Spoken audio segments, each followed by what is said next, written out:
হ্যাঁ, ফেসবুকে এর প্রোফাইল নেম কীভাবে চেঞ্জ করবেন তো আমরা এই ভিডিওতে জানবো। তো ভিডিওটি শেষ পর্যন্ত দেখার অনুরোধ রইল। আর আপনি যদি এই চ্যানেলে নতুন হয়ে থাকেন তাহলে অবশ্যই চ্যানেলটি সাবস্ক্রাইব করবেন এবং পাশে থাকা বেল আইকনটি বাজিয়ে দেবেন পরবর্তী নোটিফিকেশন পাওয়ার জন্য। তো এই কাজটি করার জন্য প্রথমত আপনাকে একটি ব্রাউজার ওপেন করে নিতে হবে।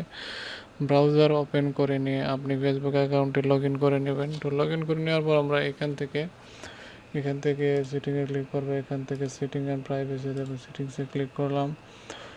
তারপরে এখান থেকে যেমন মুস্তাফিজুর রহমানে ক্লিক করলাম, যেমন এখানে ফার্স্ট নেম দেবো, এখানে লাস্ট মিডিল নেম দেবো, লাস্ট নেম দেবো, এখানে রিভিউ চেঞ্জ।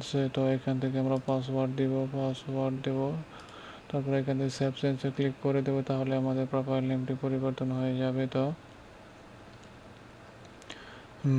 ভিডিওটি শেষ পর্যন্ত দেখার জন্য আপনাদেরকে ধন্যবাদ জানাচ্ছি এবং চ্যানেলটি সাবস্ক্রাইব করবেন এবং পাশে থাকা বেল আইকনটি বাজিয়ে দেবেন পরবর্তী নোটিফিকেশন পাওয়ার জন্য।